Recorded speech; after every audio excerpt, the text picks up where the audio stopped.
If there's one text that defines the spirit of English Romanticism, it's William Wordsworth's Preface to Lyrical Ballads.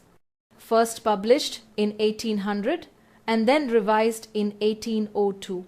This preface has rightly been called the manifesto of romantic poetry, and yes, it has been asked in exam. Why was it so radical? Because Wordsworth turned poetry away from the sophistication and rigid formalism of 18th century neoclassicism asked in exam. Instead, he placed nature, emotion, and simplicity at the very heart of poetry, asked in exam. The preface itself began almost by accident. The Lyrical Ballads of 1798, his joint project with Coleridge, had drawn criticism. Originally, Coleridge was supposed to write the introduction, but eventually the task fell to Wordsworth.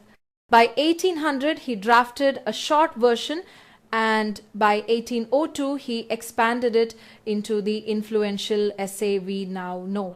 Pause here and note this down. Wordsworth denounced the inane gaudiness of neoclassical poetry asked in exam. In its place, he defended the expressive power of everyday speech.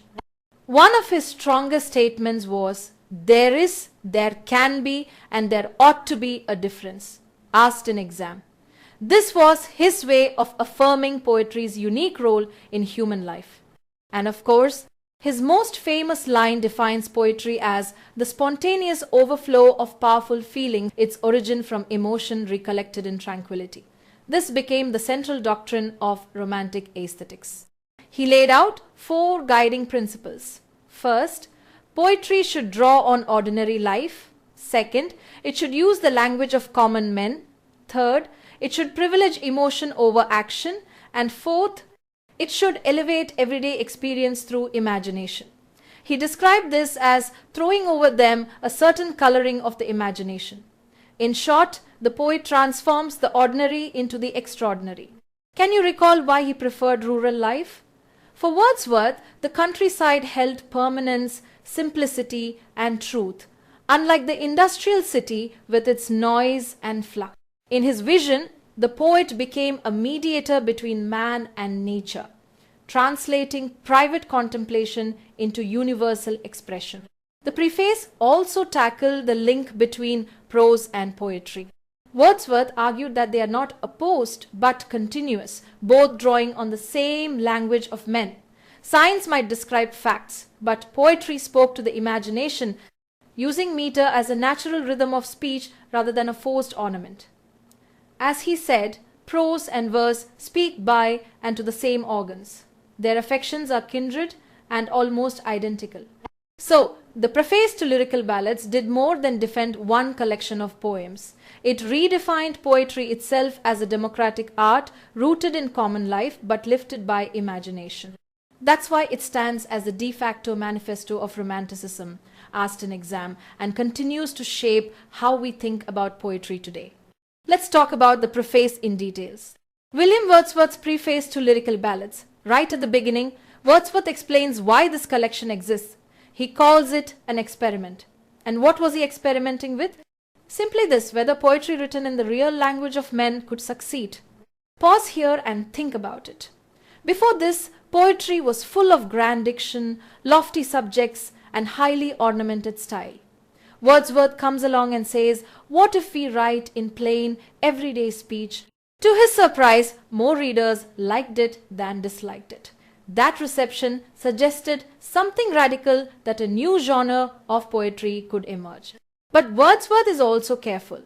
He admits he worries that by writing a preface, he might influence readers to like the poems for the wrong reasons. He even acknowledges that many readers may not recognize these works as poetry at all because they look so different from the polished verses people were used to. Now, what makes his writing different from his contemporaries? Wordsworth and Coleridge chose subjects from low and rustic life, the everyday experiences of common people. They use the language really used by men, but with a certain coloring of imagination. This way, the ordinary becomes connected to the primary laws of our nature. Pause and note this down. Wordsworth insists that simple, unelaborated language communicates emotion more truthfully than artificial poetic diction. For him, simplicity is not weakness but strength. He even calls it a far more philosophical language. Compare this to his contemporaries who relied on complex diction, heavy devices, and elite topics. Wordsworth critiques them, saying such practices separate themselves from the sympathies of men, and in his view, that separation makes their poetry inferior. As we move further into the preface, Wordsworth now turns to the purpose behind his poems. Unlike many of his contemporaries, he insists that his poetry is not just ornament or entertainment, it has a deeper aim. And here comes one of his most famous declarations: all good poetry is the spontaneous overflow of powerful feelings. Pause here and note this. It's one of the most quoted lines in literary criticism, and of course, it has been asked in exam. But don't miss the second part. Wordsworth clarifies that poetry doesn't come from raw emotion alone. It is powerful feelings recollected in tranquility, in other words, passion shaped by calm reflection. For him, the best poetry grows out of contemplation, not instant reaction. He then contrasts his own work with that of neoclassical poets, who often wrote for quick pleasure and instant gratification. Wordsworth goes so far as to call neoclassicism's reliance on such shallow effects an evil he hopes will soon be overthrown. This is a direct challenge to the old poetic order. Now let's look at his style. Since his goal was to use the very language of men, Wordsworth deliberately avoided what were then considered hallmarks of poetry. He limited or eliminated personifications of abstract ideas and grand poetic diction. These, he argued, were artificial devices, not the true voice of feeling. He believed they were mere mechanical tricks that had lost their power. Pause here, he even warns against expressions that may sound beautiful but have become cliches through overuse. For him, such phrases might decorate a poem, but they cannot give it real life. Of course, critics objected. Many argued that poetry must differ from prose, otherwise how could it still be poetry? Wordsworth counters with a clever rebuttal. He quotes Thomas Gray's sonnet on the death of Mr. Richard West, showing that prose-like language can still carry poetic beauty. His point is simple. If painting and poetry can be compared as arts, why should we hesitate to admit that poetry and prose, even closer in form, share a common ground of expression? Having explained the style and purpose of his poetry, Wordsworth now turns to something even more profound, the nature and profession of the poet. For him, a poet is not just an ordinary writer. A poet has the rare ability to experience emotions more deeply and to express them more accurately than most people ever could. Pause here and think about this. Wordsworth even says that a poet can conjure up passions within himself without needing an external event to stir them, and beyond that, a poet has the gift of empathy. He can emotionally identify with the people he writes about, so that even when their sufferings are not his own, he can still confound and identify his feelings with theirs. But what is the responsibility of the poet? Wordsworth is clear: the poet must provide pleasure to the audience. Now, here's where he makes a fascinating comparison. Both poetry and science give pleasure, but they do so differently. Science provides truth in a way that is slowly acquired and individually enjoyed. Poetry, on the other hand, proclaims truth in a form that unites readers, and because it is rooted in human nature, it speaks to all. He also addresses the role of meter. Some critics asked, why not just write in prose? Wordsworth answers by saying, meter does not restrict the poet's ideas in any significant way. Instead, it adds charm to the writing and gives the reader a sense of familiarity even when the subject is heavy or difficult. He argues that this is why people return again and again to Shakespeare's plays despite their weighty themes. Compare that to novels like Clarissa Harlowe or The Gamester, where distressing sections are far harder to revisit.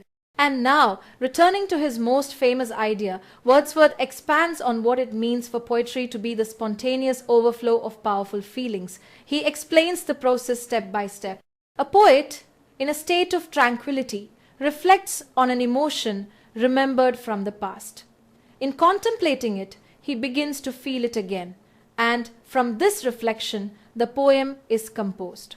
Pause here and note this carefully. This means poetry is not raw passion, but passion recollected, reshaped by thought.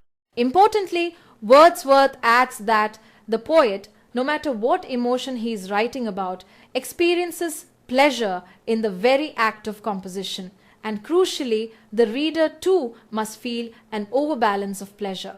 Even when confronted with sorrow or tragedy in a poem, the pleasure of reading must outweigh the sadness. As he draws his preface to a close, Wordsworth takes a humble turn. He openly admits that his poems may contain what he calls defects. At times, he may have chosen subjects that matter deeply to him but might not feel equally important to his readers. More than that, he worries that the very language he used to express his emotions may be misunderstood. What was sincere to him might, to a reader, seem exaggerated or even ludicrous. Pause here and note this. This moment of self-doubt is rare among poets of his age. Wordsworth doesn't hide it. Instead, he asks readers not to judge him too harshly if they feel the effect of his language is different from what he intended. In his final words, he turns directly to his audience. He urges them to judge his poems for themselves, not to rely on the judgment of others. This is a striking point. Wordsworth is asking for a genuine personal engagement with poetry, not one mediated by critics or tradition. But he also acknowledges the sacrifice he is asking of his readers. He admits that his poetry will not give them the ordinary enjoyment they were used to. They may have to give up the polished ornament and instant gratification of neoclassical verse.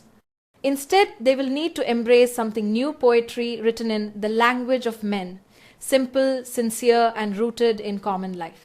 And here is where Wordsworth leaves us with his boldest claim. If he has succeeded, if his poems are indeed as enjoyable as those of his contemporaries, even without the trappings of conventional poetic diction, then he has introduced genuine poetry. Whether or not he has succeeded, and whether this experiment was worth undertaking, he leaves entirely in the hands of his readers. So the preface ends where it began, with an experiment. But now the responsibility lies not just with the poet, but with the reader to decide if poetry in the simple language of common life can still stir the deepest human emotions.